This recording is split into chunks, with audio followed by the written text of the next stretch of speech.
that up the arse. Hello out there in internet land. This is episode 13 of the F1 Chat. I'm your host, Phil Lamington.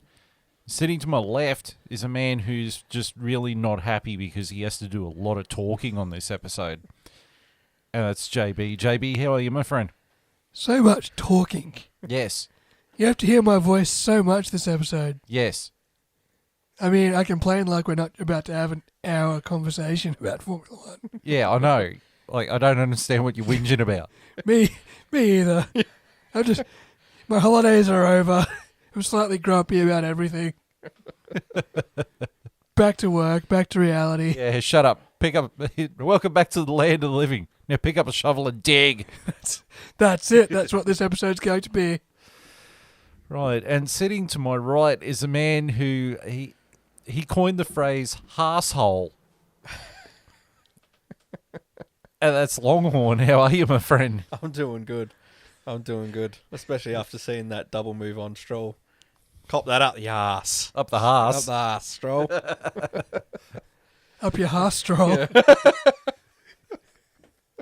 See, now he's finally gotten into it. Yeah, here we go. Here we go. Ready to hear JB do some talking. Well, actually, you've got to start talking because it's the I F2 do, report. but I'm just going to say, go watch their race. Now we're ready for JB. Right. That was the F2 report. I didn't even get the bloody logo up. There we go. No, I will go through some F2.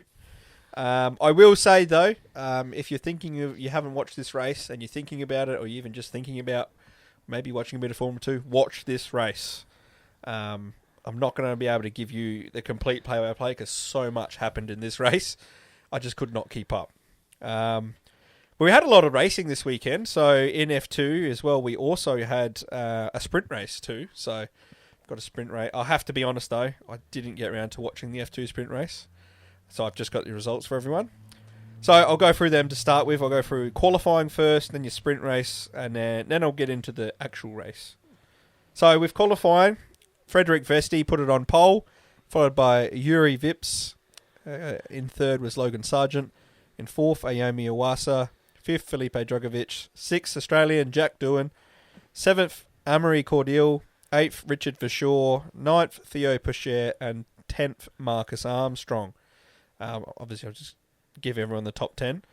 And then when we get to the sprint race, so obviously it reverses, the top 10 reverses, and but I'll give you the results from that. So Kiwi Marcus Armstrong won.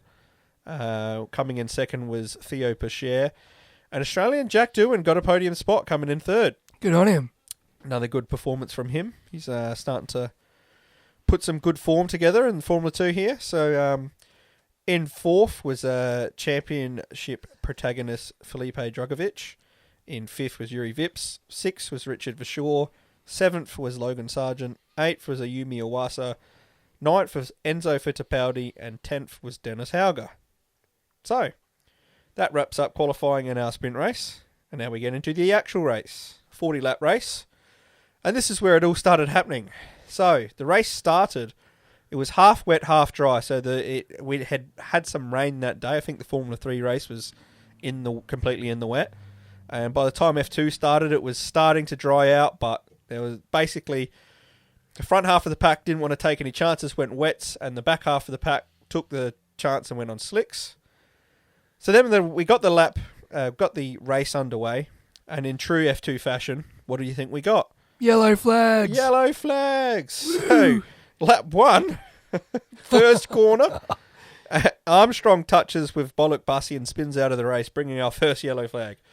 The damage to Bollock Bussy also caused him to be out of the race, so that took Armstrong and Bollock Bussy both out of this race and gave us a safety car, which brought us to lap 6, which was when it started to get real interesting. So the safety car went in, and by this point, the track dried out.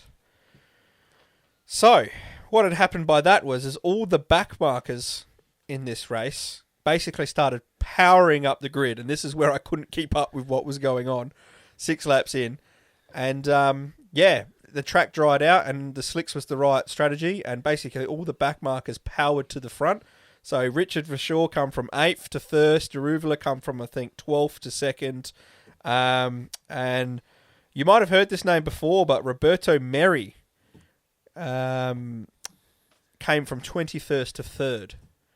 What a beast of an effort. He was a very merry person. He was, and if you're wondering where you heard that name from before, he's actually been in F1 before. Yeah, he drove for Marussia, I believe. That's the one. In 2015, he raced for Marussia. And in this race, he was just filling in for Ralph Boschung, so he was out with an illness, so that's why he was on the grid. But, so at lap 6, it all started happening, and like I said, watch this race. It was pretty good. It was just overtakes everywhere. It was nuts, and it was a good race from there. It was also a day for track limits. I lost count of them too. I lost count. Like, there was drivers getting 10, 15-second penalties. They had that much, and I reckon if you could find the stat somewhere, there probably wasn't a driver who didn't have a track limit warning. And it's not just race. the F2 boys, like the F1 boys got them too. Yeah, so you can imagine how bad the F2 one was if the F1 boys are getting it. So, anyway, you go watch the race from there. It's a great race. Now we get to the next bit of interesting points I have. We have lap 39. Merri, who is filling in for Ralph Boschung, as I said before, overtakes Deruvla as he's shown the black and white flags only on the last lap. So he overtook Deruvla to go into second, and he's on the last lap. And what did he incur? 5 second penalty. So it knocked him down to 5th. Oh, the unfortunately. poor guy. Yeah, so filling in, it was about to get a podium spot in second. From 21st, what a jump in the seat sort of race. Yeah. And it dropped him down to 5th. So that brought us to the end of the race, which I'll give you our top 10. So Richard Verschoor, who I said come from 8th, got his first ever win in Formula 2. In second was the young Red Bull driver Jehan Deruvla. In third, after winning last week's race in Silverstone, the young American Logan Sargent got third. In fourth, Enzo Fittipaldi, young Brazilian driver. In fifth, as I was saying, Roberto Merri got fifth. In sixth, Dennis Hauger. In seventh, Jake Hughes. In eighth, Ollie Cardwell. In ninth, Ayuma Awasa. And in 10th, Yuri Vips. But it doesn't stop there. We had some more controversy. Oh? Oh my goodness. So after the race, Verschoor actually got stripped of the win for not having enough fuel left in his car. Ah, fuck. But wait. It There's also more? doesn't end there. So second place, you'd think that moves Deruvla up to first, right? Well, no. Second place, Deruvla also got a 20-second penalty after the race for his team attempting to dry the track at his grid position before the race by pointing the fans normally used to cool the engines at the track. Far out. So, this meant that Logan Sargent, our last week's winner, got promoted to race winner. So he's got his second ever race win. Logan Sargent. From third, yeah. He's on a tear lately, and He is. It's actually pushed him up to second in the Drivers' Championship. is Dragovic still the championship leader? He is still. He was out by a fair bit. I think he's still like 20-odd points ahead of Sargent at the moment, who's second. But, didn't score any points this weekend. Dragovic didn't get it right with the strategies this week. Yeah. But yeah, with Sargent sort of pushing up at the moment, it's making interesting. He's hitting some good form, and hopefully might make the rest of this season a bit more interesting. And same with Jack Doohan, if he's putting in some decent performances, if he can keep it up, I'd like to see them fight it out. Yeah, he's on his way up the table too, isn't he? He is. As we were saying, I think last week, this is only his first year, so he's performing pretty well for a first-year driver. Yeah. So that meant Sargent won, and Fittipaldi, who was in fourth, got promoted to second, and Roberto Merri got his podium. Wow. He went up from fifth to third. So, as I was saying, go and watch this race. It's a bloody ripper, and that's our F2 results from Austria this weekend. One driver, from the little bit that I watched of the F2 race, one driver that really stood out was that Logan Sargent guy. Oh, he is starting. Like last episode of this, I asked you guys if there was any F2 drivers that really stood out, and it was almost unanimous. Like, nah, Yep. it's a best of the bunch type thing. But Logan Sargent is actually starting to stand out, and he's standing out for another reason too. because he might actually be a decent American driver in F1. Yes, he's a Williams Academy driver. He's fucked. No, that's it. So it's actually good to see him showing a bit of form. And, if the way he's going, I can see him taking the reserve spot, the reserve seat. And I'm not sure if you're about to push for a seat next year, obviously with Piastri, depending on what happens with Albon, I don't know. But he's definitely putting his case forward. And as you were saying, last week we were like, not sure, even though Logan Sargent put on a good performance. But if you ask me this week, I'd be saying Logan Sargent. He's really starting to put it together. So if he can continue this, he might be putting his hand up for a seat in the next couple of years through the Williams Academy. So, And that's probably the one thing missing from the F1 grid too, is an American driver. yeah, well, that's it. It's been a long time since we've had a proper good American driver on the grid. Well, That's like right. Scott Speed, Yeah, but he was average at best. he's a legend. Is he though? It's great Allegedly. timing for him with the push for the American market. I could see in the next couple of years a team looking to take a American driver with the American. 3 Yeah. races a year in America at the moment. Why wouldn't you? You take it on a young American driver, get some fans over there. Yeah. All right. Now we're going to hand it over to JB for the. It's the sprint race first, wasn't it? Yes, it is the sprint race first. So, our second sprint race of the year, I think.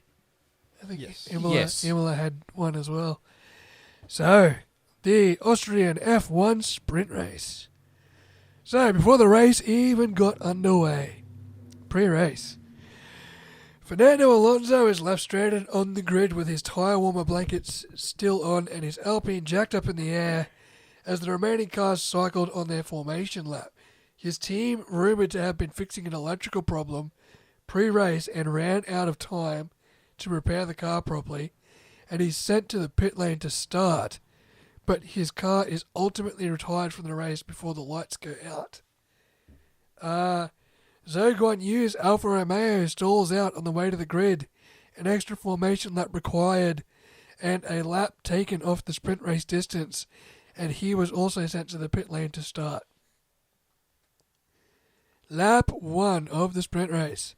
Max Verstappen starts on pole position alongside Charles Leclerc.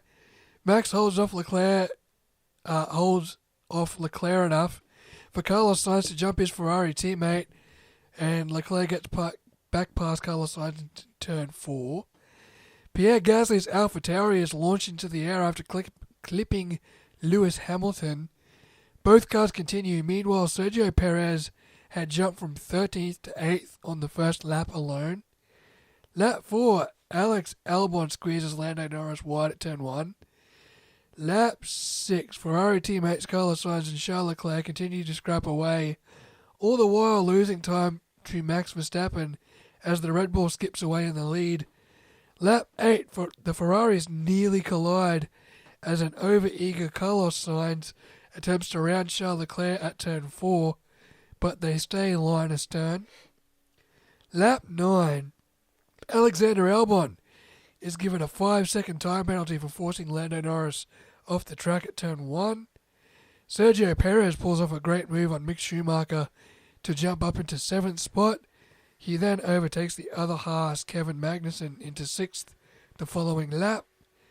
Lap 11, Sebastian Vettel loses the rear of his Aston Martin after colliding with Alex Albon at the fast sweeper of turn 6, reversing out of the gravel and able to continue. Lap 12, Sergio Perez passes Esteban Ocon into 5th as his remarkable charge continues. And lap 14 to 21, Mick Schumacher has a great battle with Lewis Hamilton, the young rookie holding off the 7-time world champion with the help of DRS supplied by his teammate.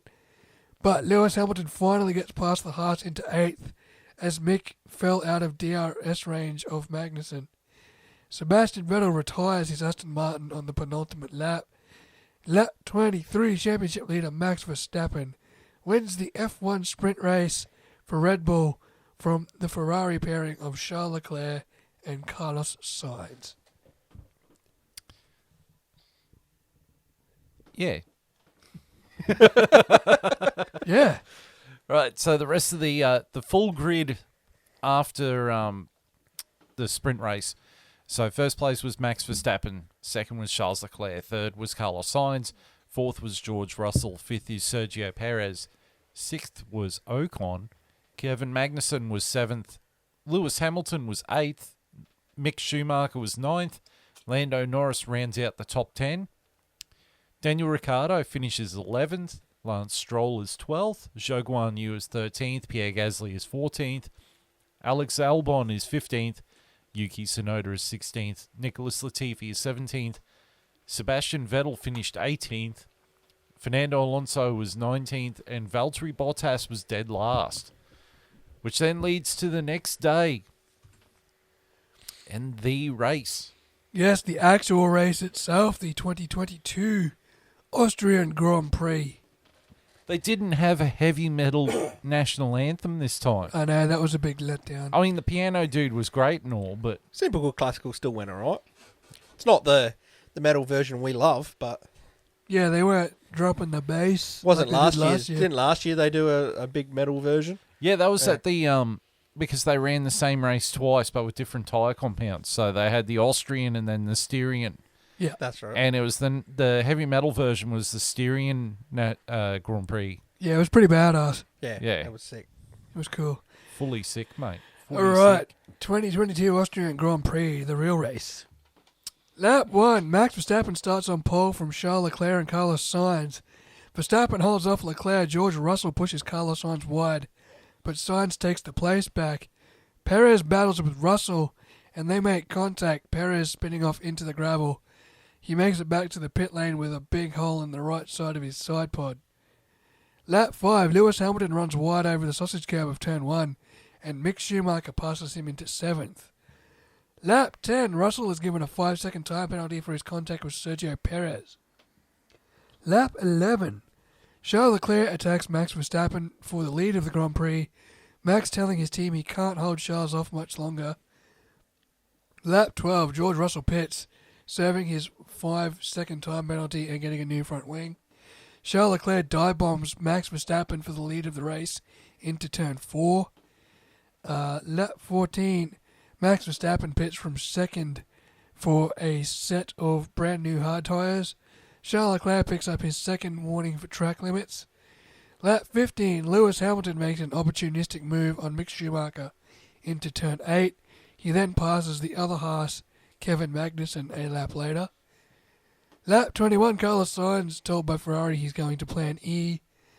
Lap 23, Esteban Ocon slips past Zhou Guan Yu into 7th and then past Yuki Tsunoda into 6th. Lap 25, Lando Norris jumps from 12th to 9th in 2 corners as a massive scrap between Zhou, Schumacher and Alonso develops. Lap 26, Sergio Perez retires from the race in his Red Bull. Charles Leclerc pits from the lead of the race for hard tyres on a one-stop strategy. Lap 27, Carlos Sainz pits as well, seemingly following the same strategy as his teammate. Lap 30, Lewis pits and falls behind Esteban Ocon but passes him a lap later into 4th place. Lap 33, Pierre Gasly is given a 5-second time penalty for track limits. Lando Norris is given a black and white flag for his 3rd warning. Charles Leclerc breezes past Max Verstappen back into the lead of the Austrian Grand Prix. Lap 35, Lando Norris is given a 5-second time penalty for track limits. Lap 37, Max Verstappen pits for a second set of hard tyres. Carlos Sainz is shown a black and white flag for track limits as well. Lap 40, Sebastian Vettel spins out of turn 4, hit by Pierre Gasly in a remarkably similar incident to the sprint race. Lap 42, Pierre Gasly is given a 5-second time penalty for his contact with Seb Vettel. Lap 45, George Russell gets past Mick Schumacher and Lance Stroll. Lap 48, Lance Stroll gets jumped by both Haases in the space of a corner. Lap 49, Charles Leclerc pits for hard tyres, and lap 50, Carlos Sainz stops for a fresh set of hard tyres as well. Lap 51, Nicholas Latifi retires from the race in his Williams. Lap 52, Lewis Hamilton pits for a fresh set of medium tyres. Lap 53, Charles Leclerc passes Max Verstappen back into the lead of the race. Lap 57, Carlos Sainz's Ferrari engine pops as he chases down Max Verstappen for second place. His car catching fire as it comes to a stop. The VSC deployed as Charles Leclerc pits for medium tyres.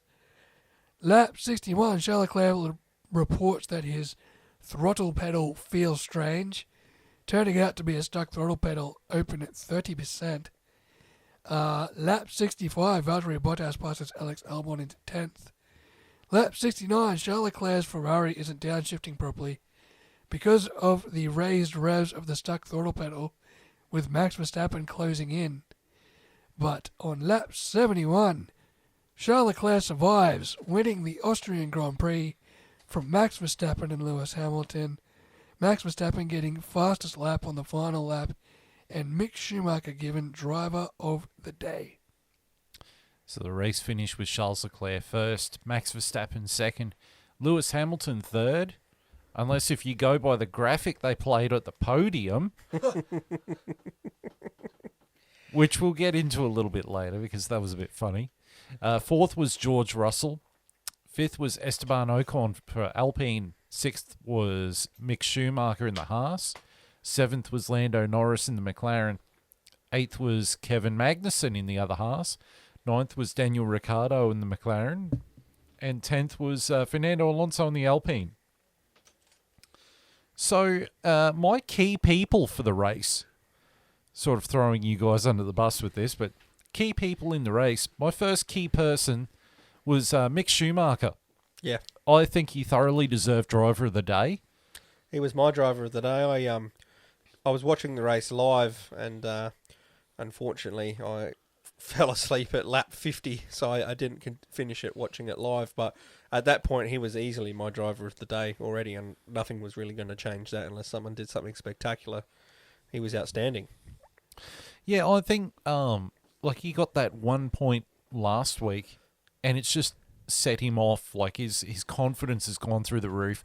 Add to that, there is something good going on with that Haas. Oh yeah, definitely. You know, I was talking to another mate about this today, actually. I could see Haas down the stretch with, you know, teams having to work out how to fit everything in their budget and cap issues and all the rest of it. I can see Haas getting towards the end of the year and just doing things a lot better than a lot of other teams, and it's showing on track. Beings as last year, they basically raced with nothing. Like, they didn't put any money in. So I imagine they figured out some pretty handy ways to, you know, cost cut. And then coming into this year, that they already would have been that kind of team, not being a very rich team. So I'm interested to see the second half of the year if Haas can continue this up. Like, who knows where they're going to finish on the constructors? You know, we could be talking 5th or 6th potentially. You know, if they keep this up. Well, I mean, this track, and JB, like, back me up on this if you agree. But Austria very much is a powered circuit. Yep. Like it's a full throttle circuit. And the Haas showed a lot of straight line speed, much like the Ferrari. So I think it is the Ferrari donkey. Mm. Yeah, very much so. So that means that tracks like Spa, maybe even Paul Ricard, Yeah, and possibly. And Monza. Monza, yep. Yeah, Monza definitely. Monza and Austria are pretty identical. Austria, much in the same way as Monza, is about getting from slow speed to high speed quickly. Yeah. It's a lot of low speed exit corners down a straight, so it's a lot of initial grip, initial acceleration, which wins you a lot of momentum, especially coming into DRS zones, which Ferrari and Haas both showed in the race. It was very good. Even the Alpine. Yeah, even the Alpine was quick. Yeah. Yeah. The Alpine's been good on every track this year. Can you think of a track where they haven't been in, like, decent? I think they struggled maybe in, was it Bahrain? Start of the year, maybe. I think they struggled a little bit at the start of the year, but they've I was come on. thinking last week. I was thinking Silverstone. They were Yeah, struggling a bit. yeah, I don't know. They seem to be doing all right there, though. Yeah. For out of the mid-pack teams, Yeah, they seem to be doing And every consistently each week they seem to be the best of the mid-pack teams. and being the one team running Renault power units. Yeah. Yeah, I think Well, it was a double points finish for him today as well. Yeah. it was. Well, wasn't Baku, didn't they clock the fastest down the straight? Weren't Yeah, they they the were doing fastest? 340 or some shit. Yeah. Yeah. So yeah, I thought Mick really held himself well, and all weekend he'd been battling with Lewis Hamilton. And He overtook him a few times, Yeah. defended him a few times. It was Yep.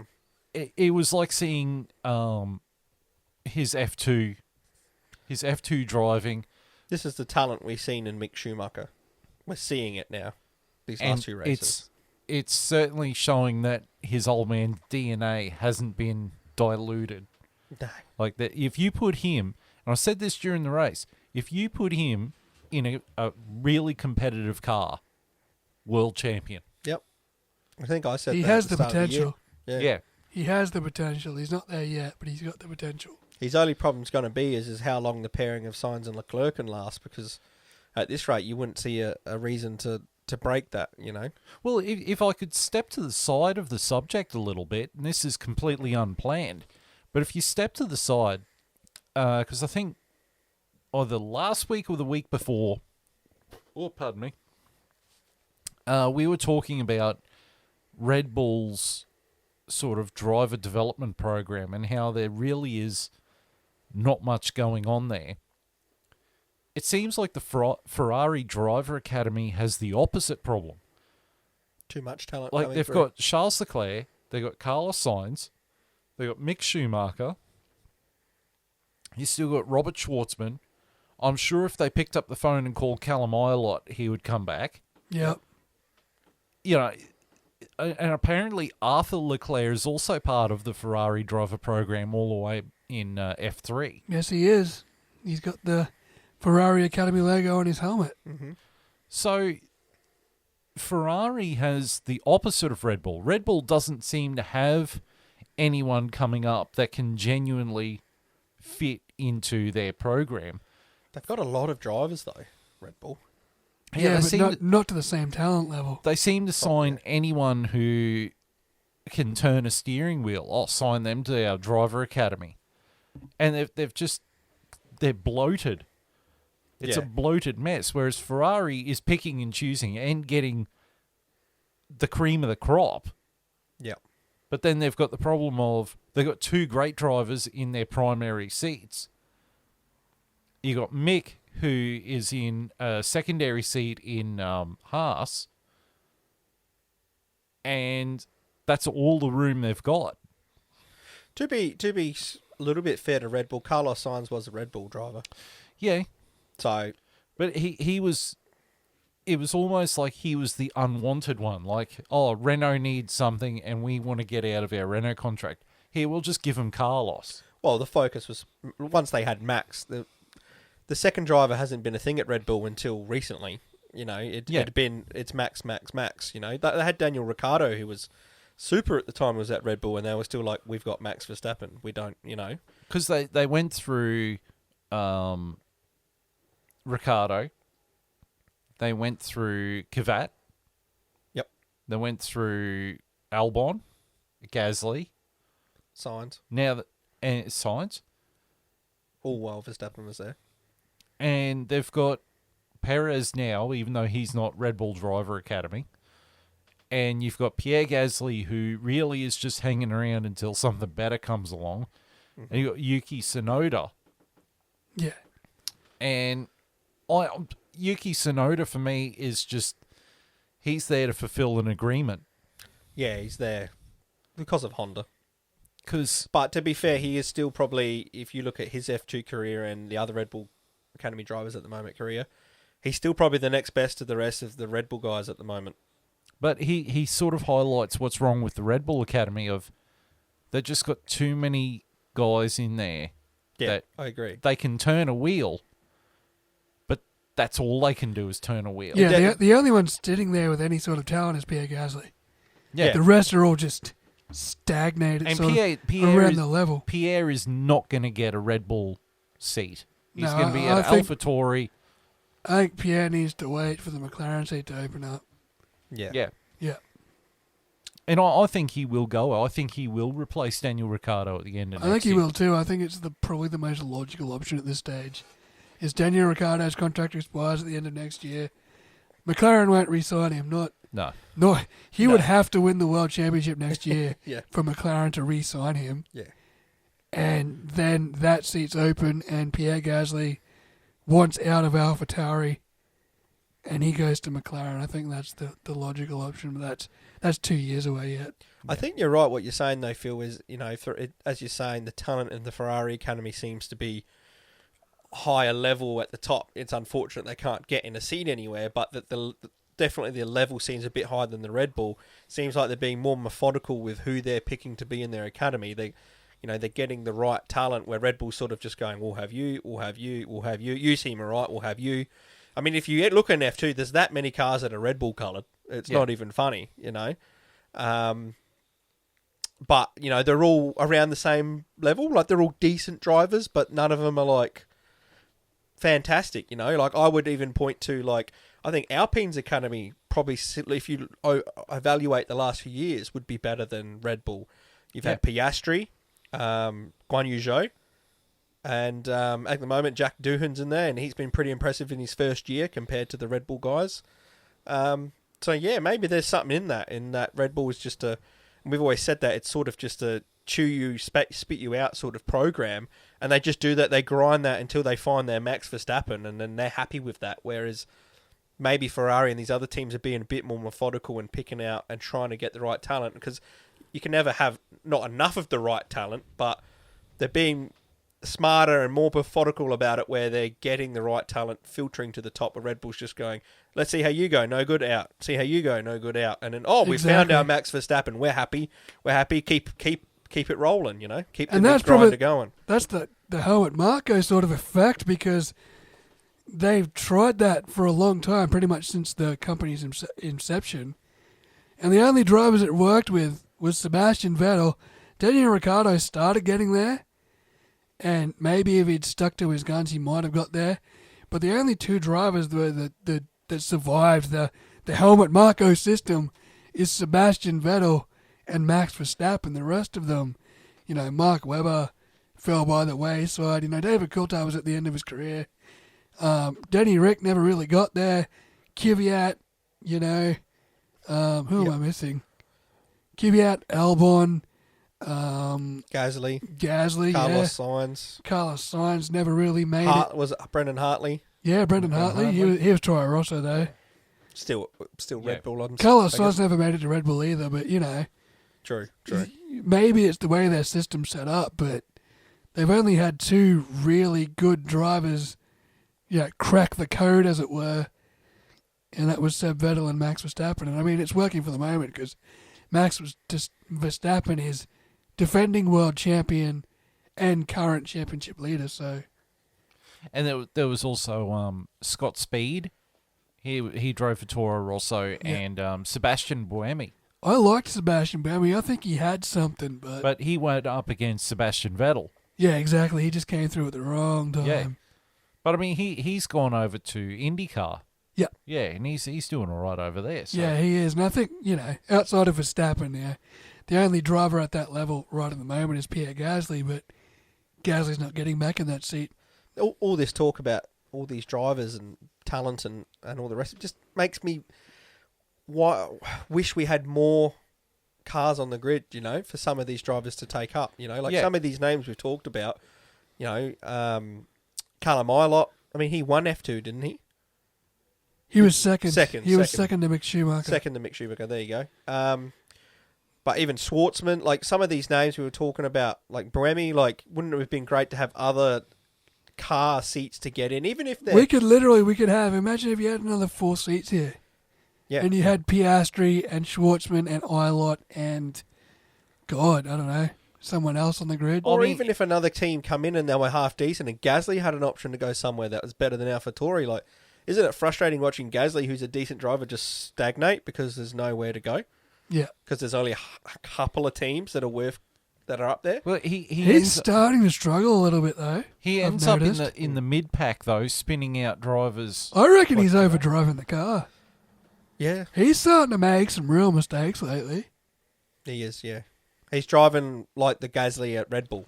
I think he's trying to overdrive the car because his talent outweighs the machinery. Or it's either that, or he's just like, well, I've signed up for another year. It's another year of this bullshit. I might as well just wing it. Just do whatever until I get out of this shit and find a better team.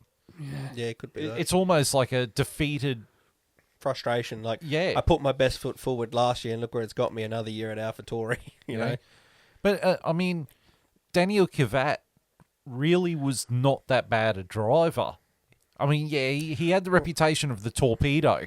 Ask Sebastian Vettel what he thought of Daniel Kvyat. Yeah. But either was Albon. Albon was a good driver too.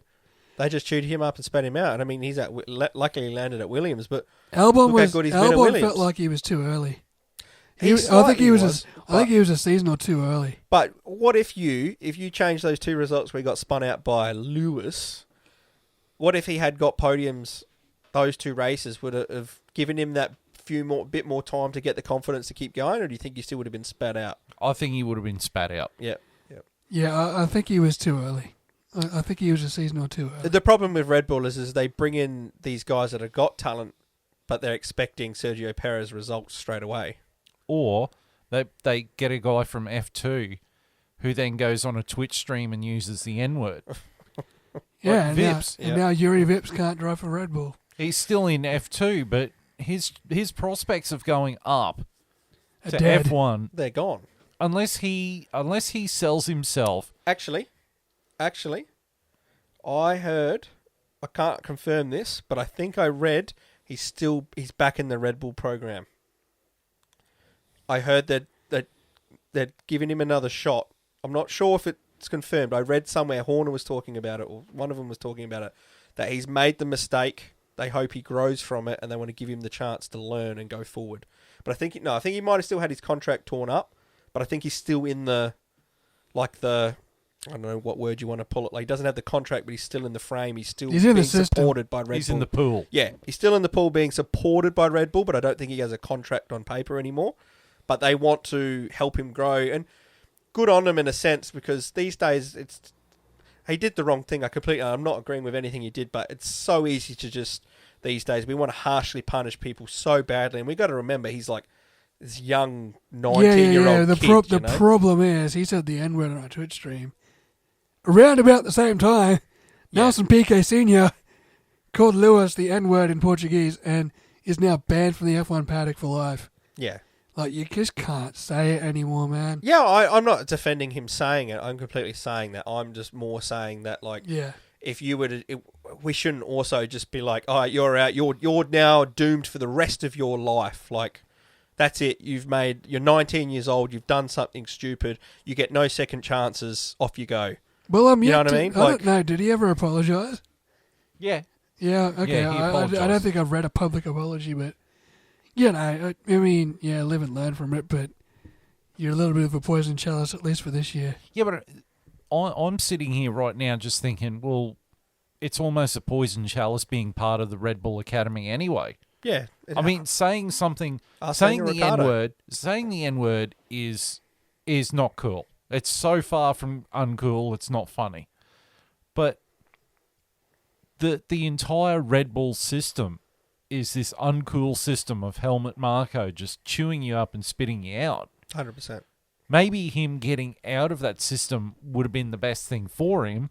Maybe a Renault driver academy or a Williams driver academy or one of the other driver academies, maybe a Mercedes driver academy, could have picked him up, given him a bit of sensitivity training. Put an arm around him. Well, that's all I was trying to say. I wasn't trying to defend him in what he did. Yeah. And I'm happy with his contract being torn up. You can't do that these days. I'm completely on board. But I guess what I was trying to say is it's good that Red Bull is still saying we want to at least support him through it. So maybe they might not give him a contract again, but if they keep him supporting him to be able to drive and learn and grow, he might be able to grab another seat somewhere else and get some redemption, and grow and learn. I'm just saying we should allow people to have that option these days. These days we're too easy to just go cut your head off, you're done, you're destroyed. He's only 19. Okay, he's stuffed up. So that's all I was trying to say is, Yeah, no, that's all right. Yeah. Right, so my next key person of the day, and I don't have a photo of him at the moment, but there should be a photo of him on the screen right about now, is Charles Leclerc. I thought he was a key person for this race, being the winner, obviously, but That would do it. he drove really well. Well, considering the problems he went through those last 8 Exactly. laps, 10 laps, whatever Like it he's was. manually using his foot to bring the accelerator back up just so he can cut the revs on it. Yeah, it's pretty. And then it Pretty wouldn't downshift because of the revs. Yeah. So he's trying to brake, fix his accelerator, and drive a car and keep it within the track limits, which we'll get to soon. And keep a gap between him and the best driver going at the moment, and Max Verstappen. Yeah. I mean, that was an effort. I mean, and he was overtaking Max Verstappen. I think the first time or the second time he overtook Max, because he overtook him 3 times. Yeah. One of those times, he just kept setting him up.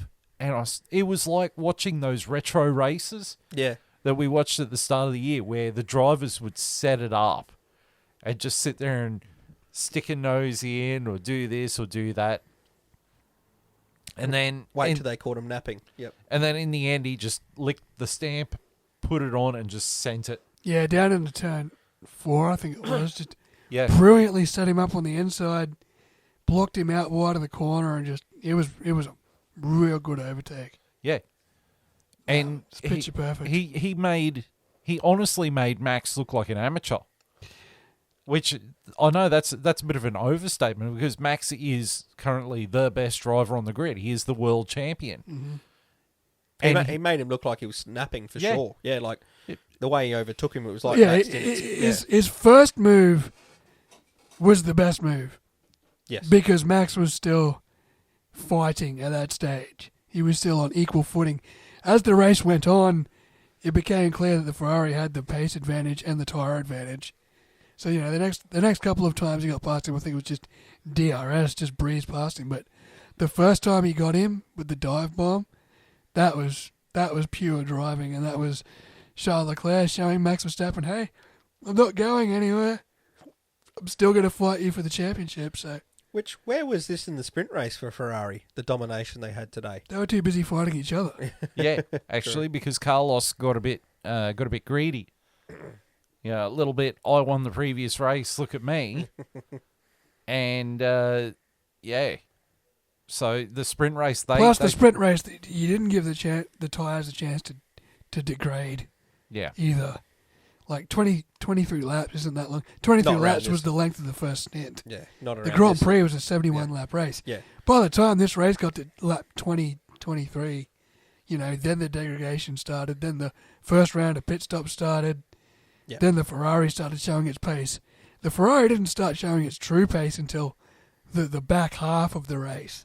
Because until then, Max Verstappen was still there or thereabouts.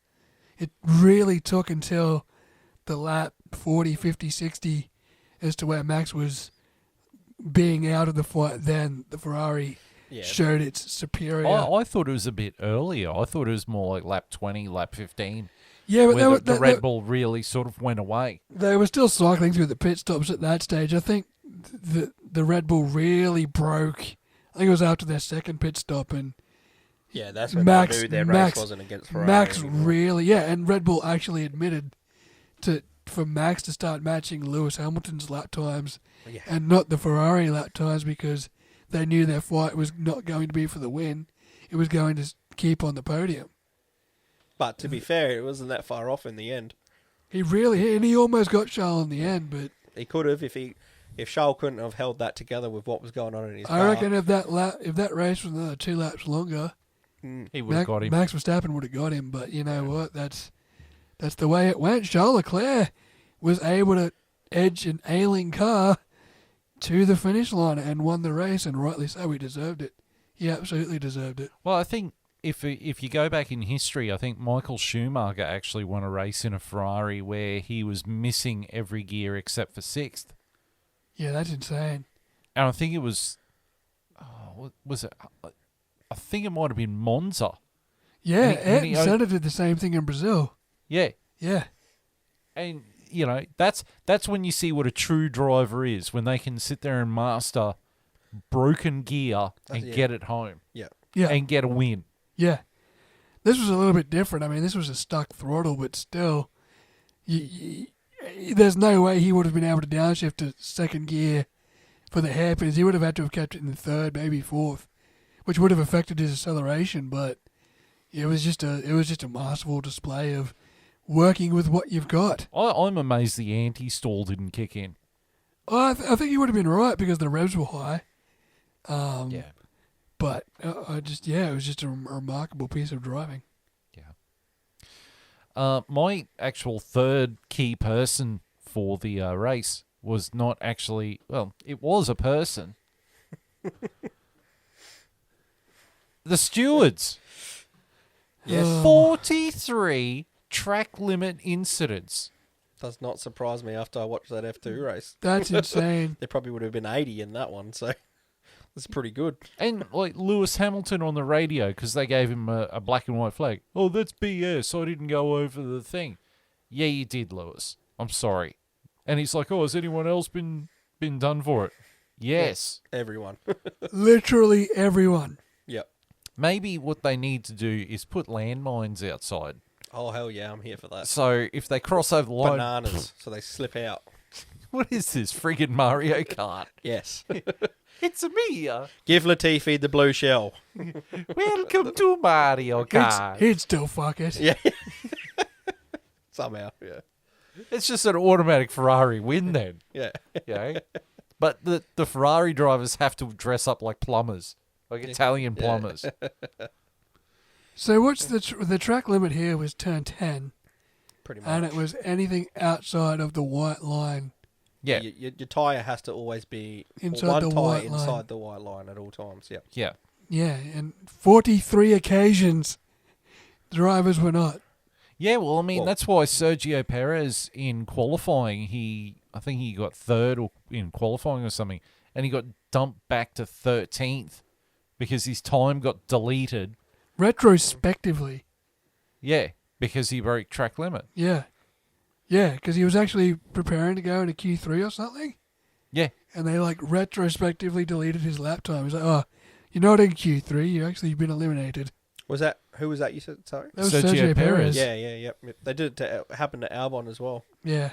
Not that when he was going into Q2. I think it might have been Q3. I think he posted a lap of he was like 6th, and it deleted, and then he couldn't get high the next round. So It's going to be interesting for the next track because the next track is Paul Ricard. You don't have that problem at Paul Ricard, though. You've got the turn 3, 4 chicane, which is a bit tricky. Yeah, maybe. There's a couple of spots there that could potentially, but nowhere near as bad. Austria's always been the track limits track Yeah.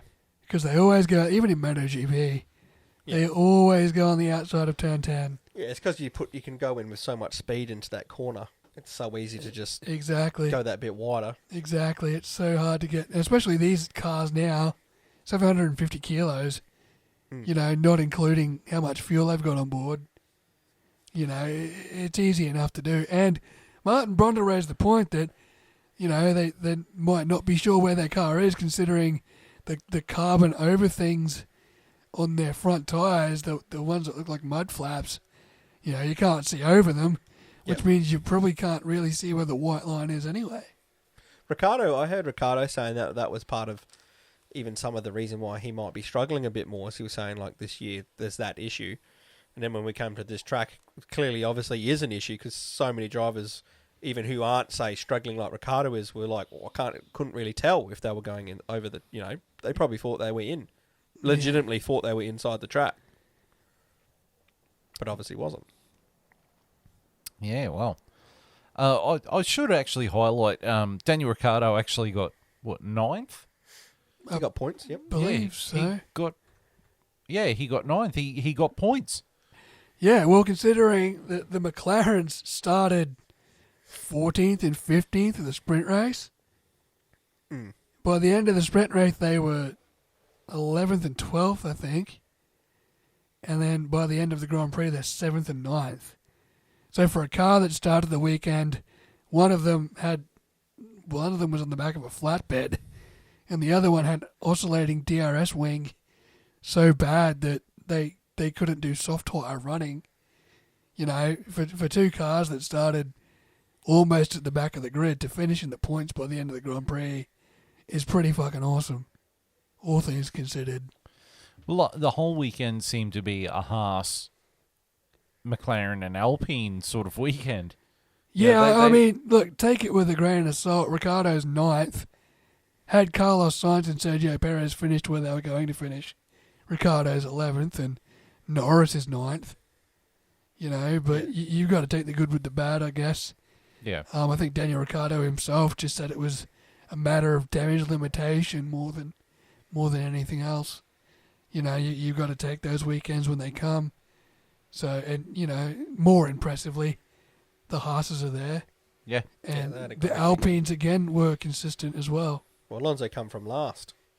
Yeah. Get it in the points there. So, Yeah. and I mean, Ocon was pretty much running for fifth all day. Yep.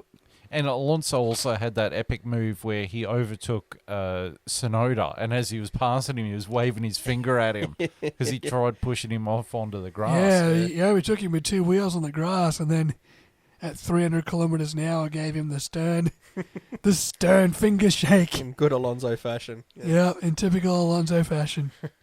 That's more a Sebastian Vettel thing to sit there and wave the finger and go, no, no, no. Nah, Fernando's a campaigner, mate. Yeah. Is it just an older driver? He's out thing? the right. Yeah. He's out the right to tell these young whippersnappers what to do. But, I mean, we're talking about the stewards here. Like, I actually agree with the drivers because the drivers had that meeting about there should only be one race director and about track limits. I understand the track limits. I think that was fair. Yeah, I got no problem with... If the rules are the rules, I got no problem with them enforcing it.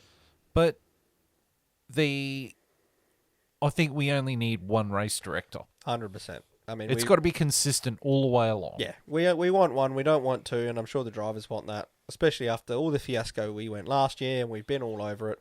Why they thought we should have two? It just adds an extra level of when something's not going right. It's an extra level to criticise. You know, It's an extra layer of inconsistency, and Michael Massey's name was raised again. Like they keep bringing his name up, as in to bring him back, as in to keep him in the loop. You know, Yeah. the race director they shafted because you know he made all these decisions. Turns out he might have been the best option they had. Turns out he was probably a better option than Freitas and Wittich. Yeah. Because, you know, now we've got that level of inconsistency. Like the NRL when they had two referees. And one referee had an interpretation of the rules for one team and then they'd flip and then the referee would have a different interpretation. Yeah. You know. Well, now, I mean, at the moment we've got Vettel storming out of the meetings. Yeah, now Vettel's getting €25,000 fine for storming out of the meeting. Fernando Alonso went off too. Yeah. Yeah. You know, we never had this with Michael Massey. I mean, okay, we had a championship deciding race with Michael Massey, but even then, you know, you still knew what you had. Yeah. You know, you knew the way he rules and the way he doesn't rule, you know, instead of two different interpretations. And I don't know if it was the race director entirely that was policing the track limits here, or was it the stewards themselves? Well, they've got a camera pointed like exactly on it to capture it. So essentially, when it happens, the stewards it flags. Yeah, right. Do you know what I mean? Like someone's watching it intently. And when it happens, they you know, it's almost like pressing a button when you see it happen. You know, and they count it up. But I know it was to the point where it was almost farcical. I mean, I get it, but I think something needs to be done next year to make sure this doesn't happen again. yeah, Taking into the even more reduced visibility of these 2022 cars. You know, I think something needs to be done. well, what would you propose they do? Because if the issue, which it seemed to be, that's why we've had so much, is that the drivers can't see as well as they used to be able to, and they're carrying so much speed into that corner because it's essentially that one corner that it kept happening at, Yeah. and it was happening. So it's not like the interpretation of the rules wrong. Like these guys are breaking track limits, so it's being done fairly as it was written in the rule. But what would you do then next year? Because you can't really adjust the tyres and the flaps. Like, Yeah, what do exactly. you do? Do you I think you need to change the last two corners of the track. make them wider? Specifically, not the last corner, but the corner before. I think that one needs a bit of a change to it. I think if they extend the actual apex of the corner further in, so it makes it more of a 90 degree where they have to slow down, but also give it enough room so that, and this is what I noticed during the race, and from playing the game, like it happens all the time when you're playing the video game, is that because the apex of the corner, the racing line, is also where the pit entry is. Yeah.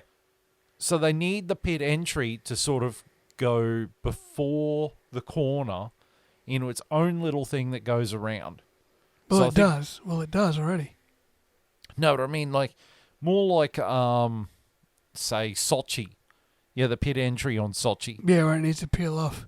Yeah, It either needs to peel off later or earlier. I think it needs to peel off earlier. I think so, because it can get a bit... I'm not sure if it was qualifying or the sprint race, but there was someone went to go in the pits, and it, like you said, it's on the racing line. So when Yeah. they come flying around into turn 10, it's so close to someone. If someone's slowing off going into the pit, they're coming in immense speed because it's a high-speed corner. I'm actually surprised it even exists that way, because it seems like it's potentially very dangerous. Yeah, it is. But I think if you slow them down and make the corner a 90-degree corner where they actually have to brake and take the corner, it'll make it easier for cars, because they won't be going so fast through the final corner.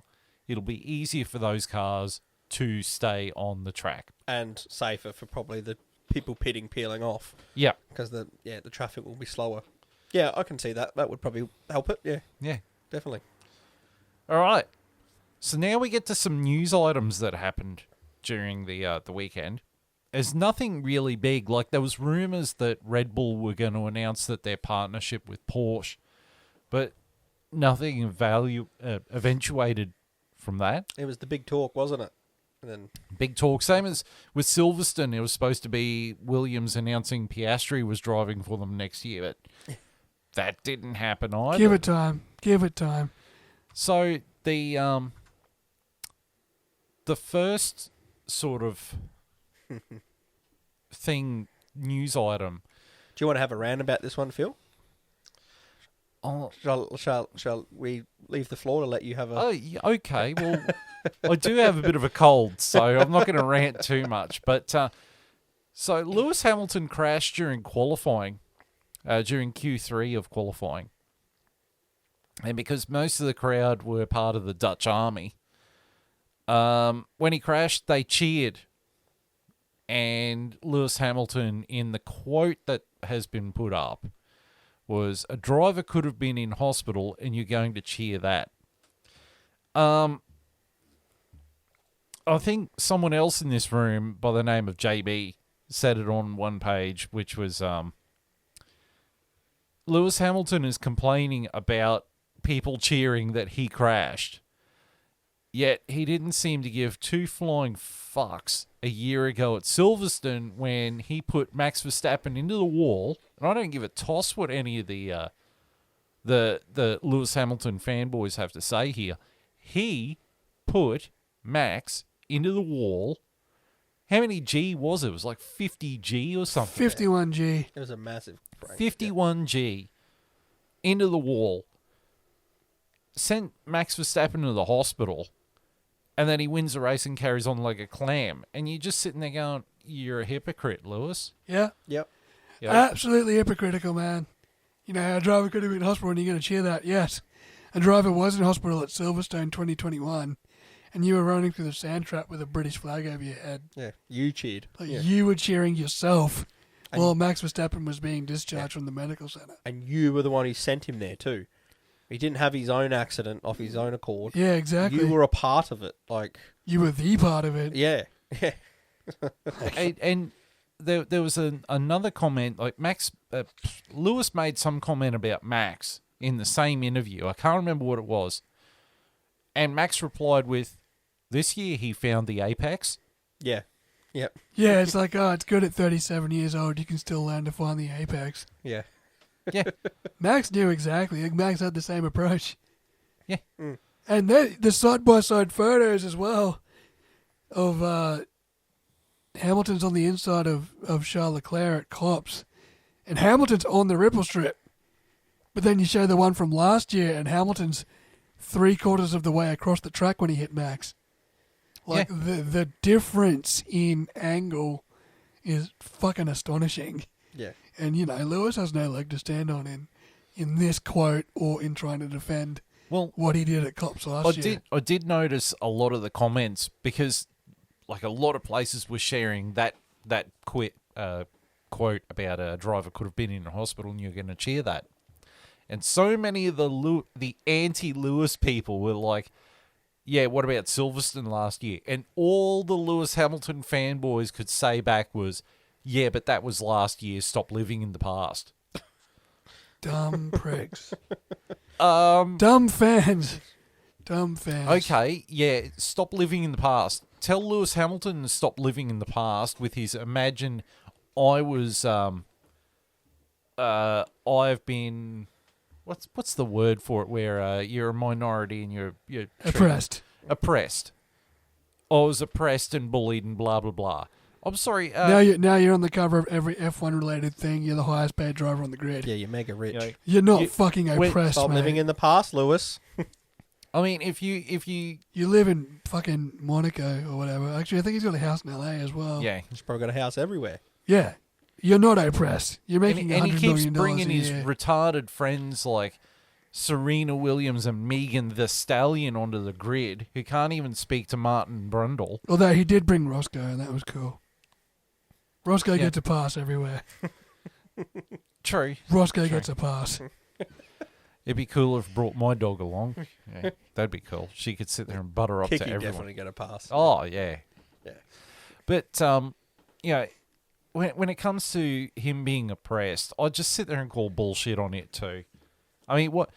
Okay, JB, He was a McLaren Academy driver from 13 years old. JB, his first year in F1 was 2007, correct? Yeah. What team did he drive for? McLaren. Where did he finish in the championship that year?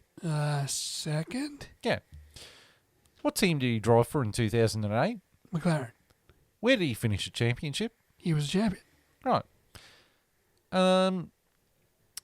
What team did he go to in 2013? Mercedes. Right. Who won the championship in 2014 Lewis. and 2017? Lewis. 2015? 15. Yeah, Lewis. Yeah. All these teams. I'm sorry, Lewis. You're not an oppressed minority. You've been in the top team since you got in the sport. Yeah. You've won a race every season. Every season you have won at least one race. No one's ever done that. To ever do it. No other driver has ever done that. He's got the most wins in history. He's got The most poles most in history. podiums in history. Most poles in history. He's I want to see along his journey where the oppression was. It And- might have been when he was It younger. might- when he was a kid. I'm sure there When he was was a some, kid but- in karting, I suppose. But he's not oppressed. That he would have faced some racialness from He idiots in the world that we all despise. We all despise them. But to say he's been oppressed is ridiculous. Like you said, he's been in the McLaren driver program since he was 13. He's a Formula One driver. He's mega like. If he thinks he was ever oppressed, it happened it's well gone. I don't think you can ever be oppressed and formulate that kind of life. let's say he was oppressed for maybe 3 years of his life, maybe like 7, 8, 9, 10. Maybe he was oppressed. Yeah. He's been in Formula One for 10 20 years. Oh, 10 13 13 15 years. years. Exactly. So the years of oppression you had has been well and truly overbalanced now by the years of prosperity that you found yourself in. He's just got to stop with the victim woe was me mentality. He's just got to stop with it. It's what everyone hates. Like, yeah, you had a crash and people cheered. it's hypocrisy. It's if you don't play the victim, we're not going to sit here and criticize you because you're not saying, "Oh, you're going to cheer." You're just going to ignore it. I'll go back to the Max Verstappen crash last year, and we'll hear everyone at Cops cheering. Yeah, exactly. They right. went nuts. Exactly. Right. Look at And that was a worse crash than what you do. Fucking, that's not even a crash. Yeah, it was barely. You anything. slid off the track into the tyre barrier at fucking 80 kilometres an hour? Yeah. Max Verstappen hit the barrier at Cops at 51G. You slid into that barrier at 80 kilometres an hour at best. At best. You've got no leg to fucking stand on. No 140 was hurt when he went. And no one was fucking cheering when Guan Yu Zhou flipped last week. They were fucking shocked. well, actually, if you watch that footage, and Aiden Millwood, another YouTuber, pointed this out, was if you watch the footage, most people are like, oh yeah, there's an accident. You got a couple of people go, wow, that's holy shit, that's a bit close, and you've got one person sitting there going, oh fuck me. That was from that footage of the Zhou Guan Yu crash. Yeah, right.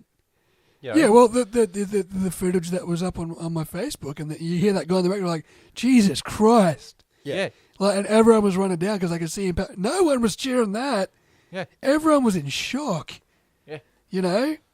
They were cheering you because you slid off harmlessly into the fucking barriers on a qualifying lap and ruined your chance at pole position. Yeah, with the praise we've seen lately, people walk away from and not understanding what people can walk away from. You no one barely thought broke your front ring. Yeah. I think the only thing he did smashed break- his suspension pretty good. Yeah. Yeah, but I mean, like, Lance Stroll beached it and people laughed.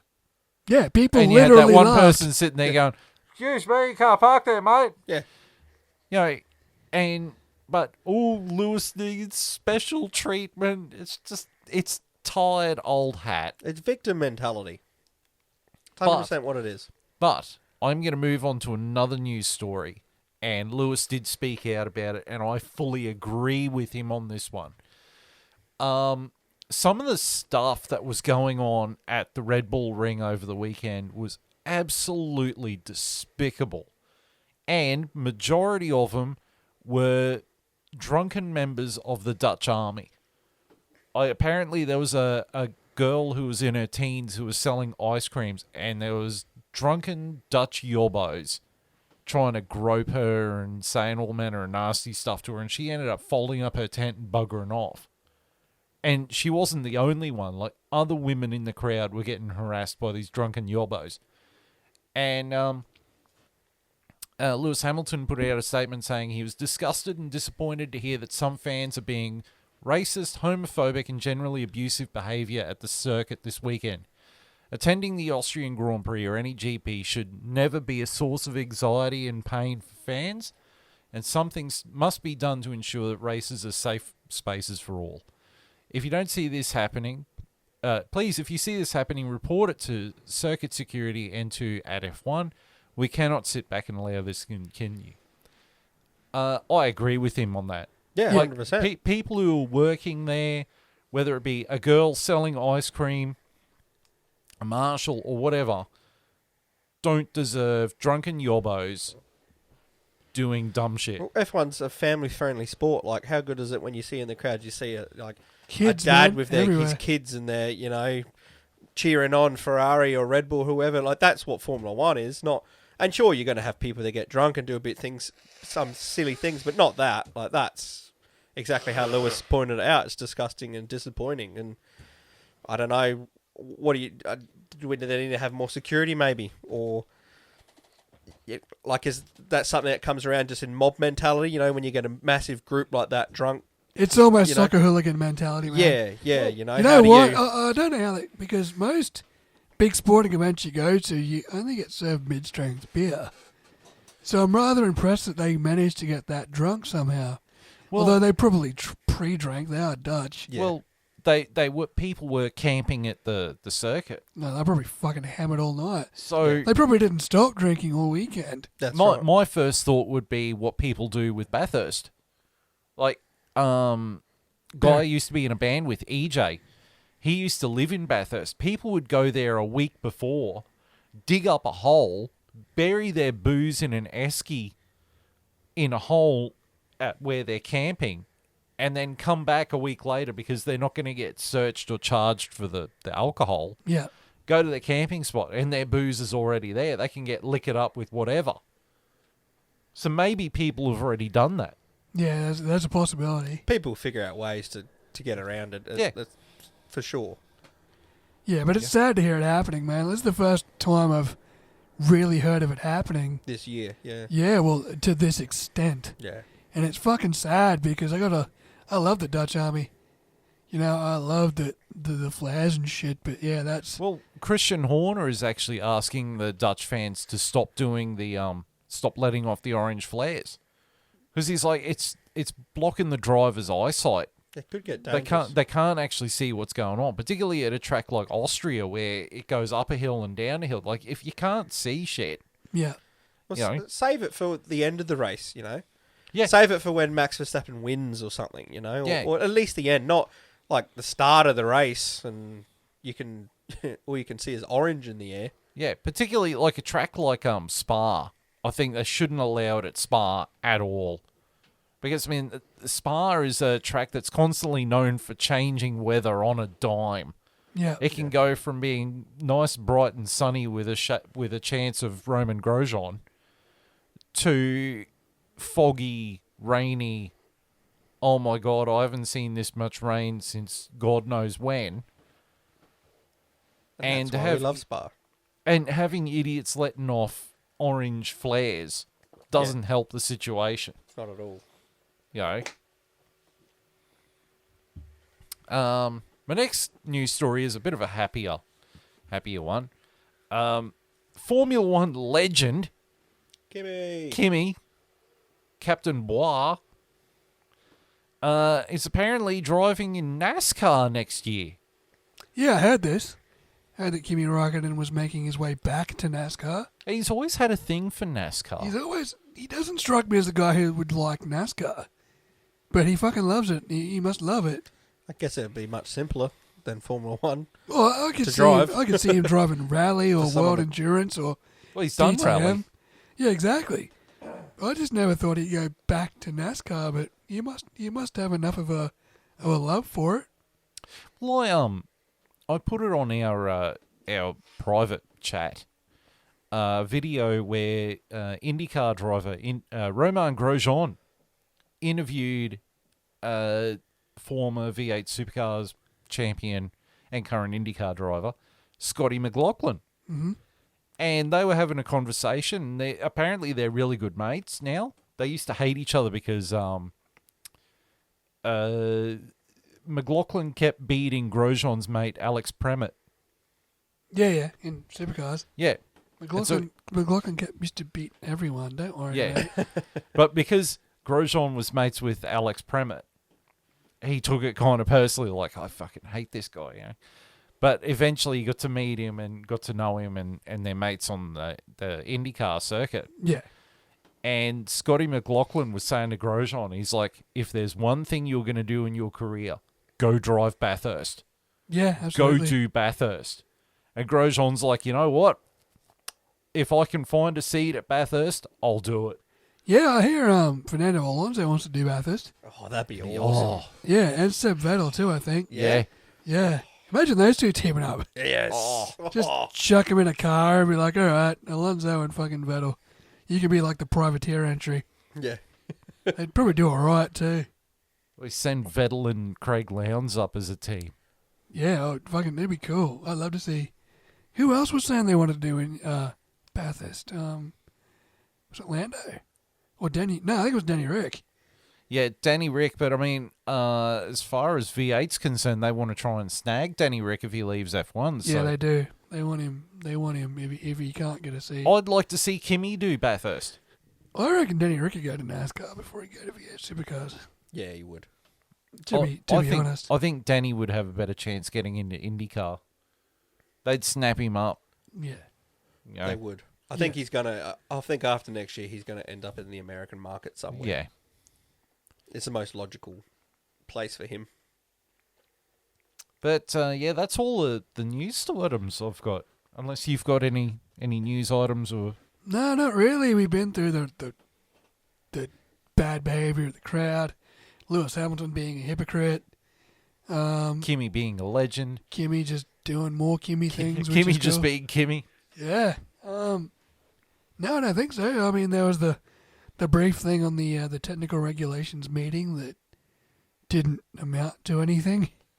There was the graphic at the end. Oh, Sergio Perez yes. win. The graphic. Oh, this is beautiful. Now, like, We'll have to put it up on the YouTube. yeah, for we'll people put it watching up on there. the YouTube video. Yeah. But We got to the end of the race and we're watching the podium. podium, and all of a sudden JB's just like, oh, So what it reads, which I had to pause it. I had to rewind it on my Foxtel and pause it. So underneath Charles Leclerc on the podium, it's got Sergio Perez driving for Ferrari As the race winner. as the race winner. Second place driving for Red Bull is Carlos Sainz. Who didn't even finish the race. Those first two guys didn't even finish the race. And third place under Lewis Hamilton, it's got Max Verstappen driving for Mercedes. I don't know how you fuck it up that badly. so bad. Not only have you got the names of two drivers that didn't even finish the race, you've got them under the wrong manufacturer. Max Verstappen for Mercedes, Sergio Perez for Ferrari. Carlos Sainz hasn't driven for Red Bull since the Toro Rosso days. He didn't even finish the race. What's got me here is they've put Max Verstappen driving for Mercedes underneath Lewis Hamilton. I thought Sky Sports was all over Lewis Hamilton like white on rice. Clearly not. I've never seen I've seen incorrect graphics pop up for like the wrong driver. I've never seen a graphic that bad. All three. That Like a badly trifecta. fucked up. Yeah. Not only are the drivers' names wrong, they're for the wrong teams, all of them. The only thing they got right was the teams underneath the drivers. It's the Pokemon meme, man. The Pokemon meme that comes up, and it's like the longer you look at it, the angrier you'll be. And it's a red Squirtle doing a Thunderbolt to like a Rhyhorn or something. And then under it is like Charmander uses Razor Leaf. And it's like the more you look at it, the angrier you'll get. That's what that graphic was. It's just infuriating. I'm like, how did you fucking do that? And you know the sad thing is that I have no idea what any of that shit is from Pokemon. No, that's fine. I mean, as a Pokemon fan, anyone out there who's seen that meme knows what I'm talking about. While we're talking about memes, just a quick shout out to Haas F1 team and their social media manager, who put out, after obviously Haas having a great weekend with a double points finish. Another one. Yes, another one. They've put out a meme with Gunter Steiner, and it says Top Gun Haas F1 team, and he's adjusting his sunglasses. It's top class. It's good. It's a riff on Top Gun. Yes. Yes. I've put it in our private chat. That'll go up on the YouTube video. Yeah. too, I Oh, think. for sure. That's more editing for me. I need to go up and find Gunther Steiner's Twitter handle at the moment actually and see how he's doing. What's fake Gunter Steiner doing these days? Yeah, he won't be as mad as he was last year. I can tell you that much. Actually, you know who is kind of mad about Haas's success at the moment? I can't believe I'm going to give this fucking idiot more airtime. William Story of Rich Energy. You always bring him up. Because he's just comedy gold. You know what? He is the Twitter equivalent of having syphilis. It is the gift that keeps on giving. That is not where I thought you were going to go with that. I'm not saying any more about it. No, I mean, it's hilarious. What do we do? But old Gunther Steiner's raised your point about the orange smoke.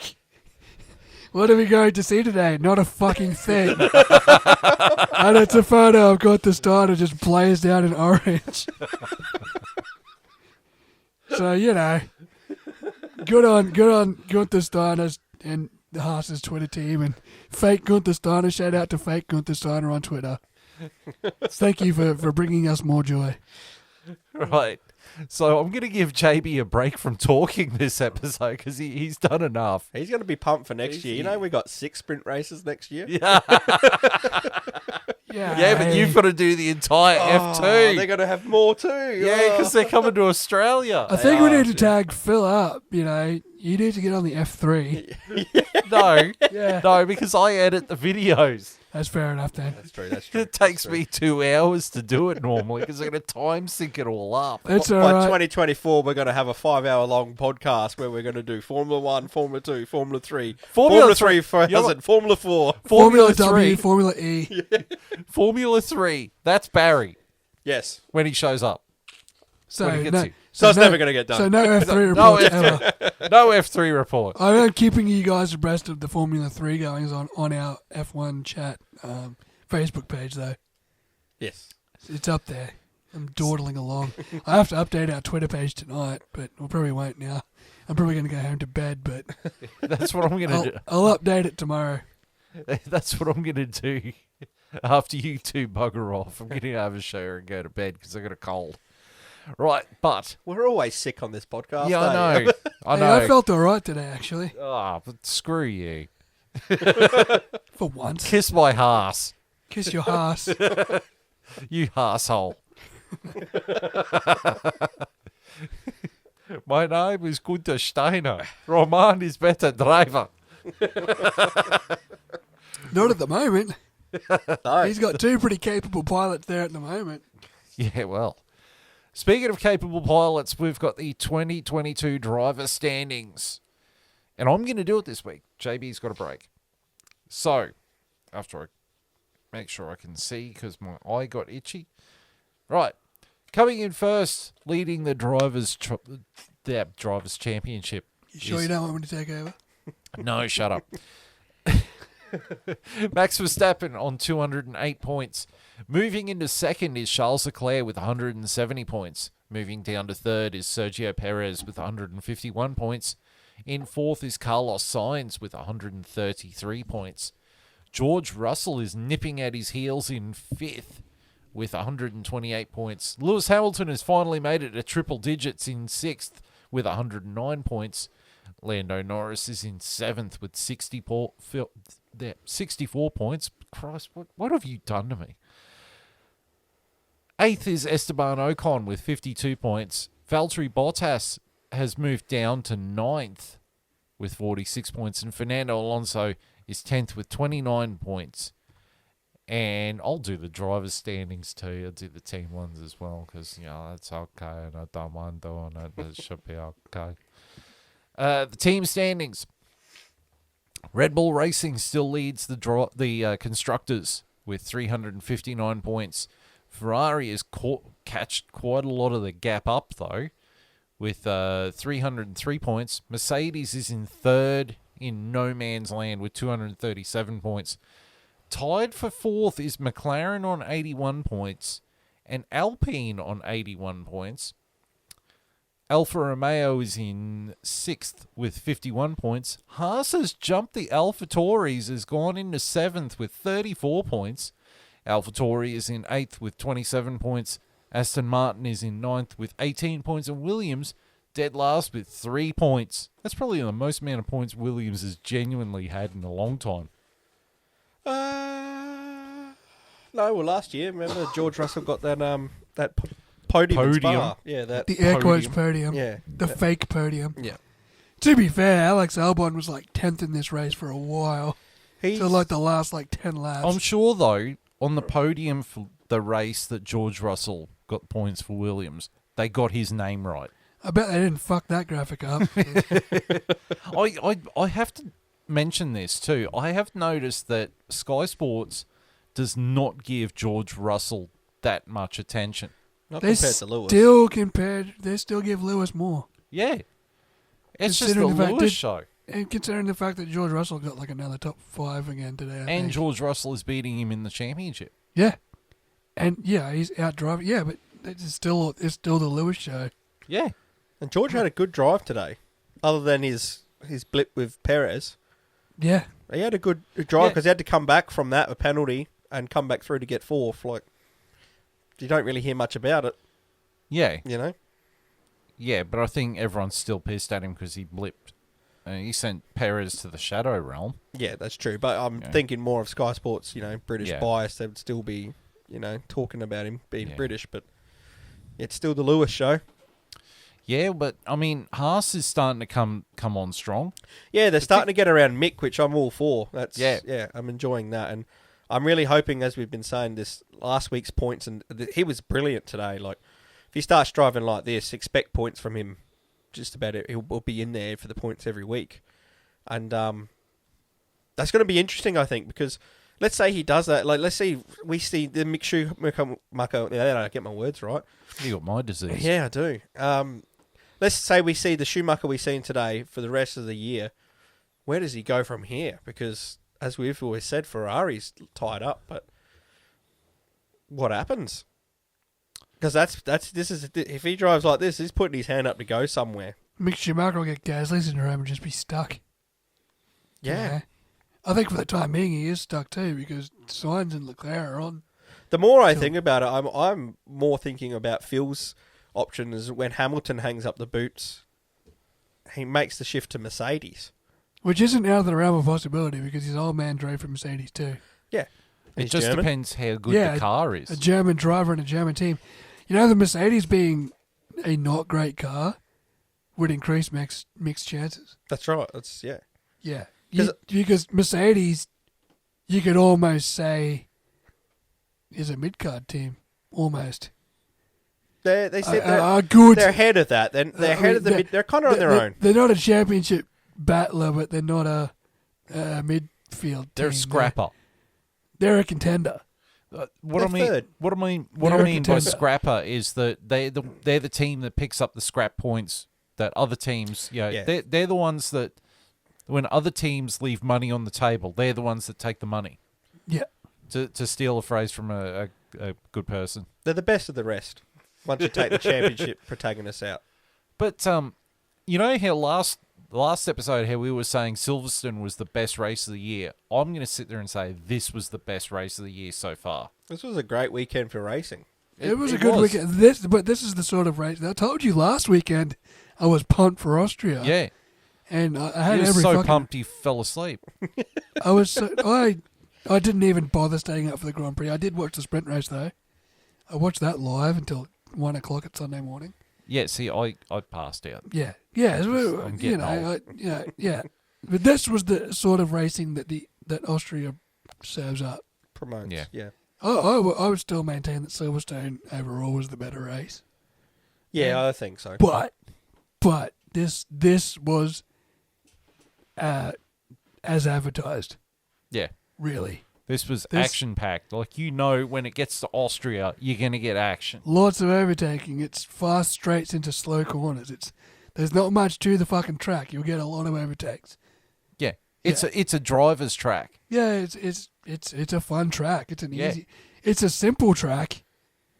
Yeah. And it gets There's only a lot. 10 corners, 2 left turns, the rest are right-hand turns. And That's and it. lots of long straights. It's a 70-second lap. Yeah, you blink and 30 laps have been complete. Yeah, You're like, whoa, where did that honestly. go? And it hasn't been fucked with by Herman Tilke. No. Yep. And it works. We get great racing out of it. Yeah. I mean, this is the period, I think we've mentioned before, this is the period of year where we start getting those exciting circuits that Yeah. we get the good racing out of, Yeah. Like, this is the exciting part. And although we've got Paul Ricard next, don't we? Yeah. So that's a bit... Is that next week or is that 2 weeks? 2 weeks' time. Yeah, sweet. Oh, another thing. Did you go? I'm not sure if it was seen. I'm not sure if it was a fake, but I seen the calendar for next year come out, and Kyalami was on it, but Spa was gone. That's a fake, dude. Fake? Yeah. Yeah. Cool. Thank you for They ensuring haven't. me of that. They haven't officially announced Kyalami, and if they get rid of Spa, I'm gonna fucking riot. Yeah, for sure. You can't get rid of Spa. I don't give a fuck. You can't get rid No. of Spa. That track, Monza, they've just got too much history. Exactly. Just look at the 98 race. Yeah. Or, I mean, Spa as a track is the best track on the calendar. Yes. It's like what's that about Monza? Nah, man. Like Monza's What's that about Austria? Sorry? Monza's great in the same way Austria's great, but Spa is Spa. Yeah. Yeah. And we didn't get a Spa Grand Prix last year, so I'm fucking keen for one this year. And The only thing I got out of Spa last year was Lando nearly died. But then didn't die. And then George Russell got his fake podium. Yay. it's like fake boobs, man. They're real if you can touch them. Yeah, well, I'm pretty sure he's got a trophy sitting in the trophy cabinet. Yeah, well, There's it's a real second podium. place, Hey. George Russell. As a Williams fan and the way we're going at the moment, I'm taking it, okay? Yeah, that's it. I'm going to take what we can get. That's it. I've still got to rely on Monza from last year and almost Stop Sochi. living in the past. Yeah. Yeah, Lewis, stop living in the past. Yeah, Lewis fans. Stop living in the past. Lewis is the GOAT. That's in the past, mate. He's not the world champion. A fucking ESPN F1 shared the fucking photo of like Lewis and his shadow is like cast as a goat. And he's like, that's the post. And I'm like, you fuck sticks. You fuck sticks. Oh, I'm sorry, but Lewis will never Lewis will never be the GOAT for me. He'll never hold a candle to Senna, Schumacher, Fangio. That's it. He's always going to Prost. be up there, and at the moment... as He'll well, he's always gonna- be in the discussion through pure statistics. But as a fucking driver, it's Ayrton and it's Schumacher and it's fucking maybe even Fernando Alonso And Fangio. and Mika Hakkinen Yeah, hacking it. Yeah, Prost. and Prost. Yeah, I'm And- not even going to... Well, you know, And Prost, Lauder and Hunt. And fucking, Prost and Brabham, Vettel yeah. both have the same amount of titles. yeah, You know, so yeah, yeah. nothing will replace the pure racing aspect of Lewis Hamilton will be in the conversation through statistics alone. Yeah, But Yeah. driver on driver, he's not in the conversation. No. He's not. I even think Max Verstappen overtakes him by the end of his career. Max Verstappen as a driver, I think Max Yeah. Verstappen... As a legacy, like we'll look back as him as being the better driver over their careers. Max if that Verstappen makes as a sense. driver is probably better than Lewis. Yeah, that's what I'm saying. But He might not. I mean, he's on track to probably do it, but if they can get a car competitive every year, but he might not beat Hamilton's statistics accolades like wins and everything. But I think, as we're saying, as a driver, by the end of both their careers, when we look back, we'll be like, I'd take Max, and I think most people would agree with that. As we're saying with Senna and Schumacher over Hamilton, well, I think we'd say that with Max right now. I'm interested to know what Lewis's legacy will be. 5 years after his retirement, are we still talking about him? No. We're probably not. No, Some of Britain probably are. Oh, he's going to be in. Yeah, Oh, he'll be we're going to hear immortalised. about him forever if you think about it, because He'll be immortalised. I mean, they still talk about Nigel Mansell, and he only won what? One world championship? yep, one. One world championship. They talk about Mansell like he's some sort of demigod. I mean, Damon Well- Hill won as many titles as Nigel Mansell. Yeah. You know, same as James Hunt. Yep. Yeah, but you hear more. They talk about James Hunt more for his off-track things than his on-track. Yeah. things. Or they kind of don't even really mention that he was a champion. They just mention his party lifestyle. He's That's just what they screwing really bring flight up. stewardesses everywhere he went. or more importantly, they don't even talk about his party lifestyle. It's just him and his rivalry with Nicky Lauda. That When Austrian Nicola- rat. When Nicky Lauda was chasing him down like an asshole. Or a asshole, Like Yeah, asshole. as we've covered. Which we're coming up upon the time where we have to watch that movie. again. 1st of August, it's rush First- night. Yeah. And I think it falls on a Monday night. this year. Hopefully not on a Grand Prix night. No, because they'll be on their break. Oh, that'd be good. Yeah. So, right. So we're going to do our plugs now. Yes, our plugs. Alrighty. Right. So the YouTube one is the F1 Chat Care of Vindicator 18 channel. The Facebook page is called the F1 Chat. Join us on there to engage in the conversation and all manner of posts that the other boys put up. The Twitter handle is the F1 Chat. The F1 Chat 1. F1 Chat 1. At the F1 Chat 1. Don't forget the number Don't forget the 1. And Spotify, the F1 Chat. That's all the plugs, isn't it? That's all it, the yeah. plugs. They'll- Like, subscribe, and send us some comments. Ask us some questions. We'll answer them on the Yeah. pod. Get there. And thank you to all the people that do follow us and download it and listen to us. We do really appreciate that you take the time to listen to us, even if it's just for one episode, and then sit there and say, I'm not listening to those fuckheads ever again. 30 seconds in, this guy sounds like a cement mixer. He's shitting on that Aldas guy again. Ah, fuck. Well, I love Eldas. Eldas is sitting there crying. I hope he is. I really cannot Poor stand him. Eldas. No, bugger him. He's a Lewis Hamilton fanboy. Ooh, yuck. Yeah. Anyway, thank you for tuning in on behalf of JB, Longhorn, our missing cohort Barry Enchilada, and myself. Thank you for tuning in, and it is goodbye.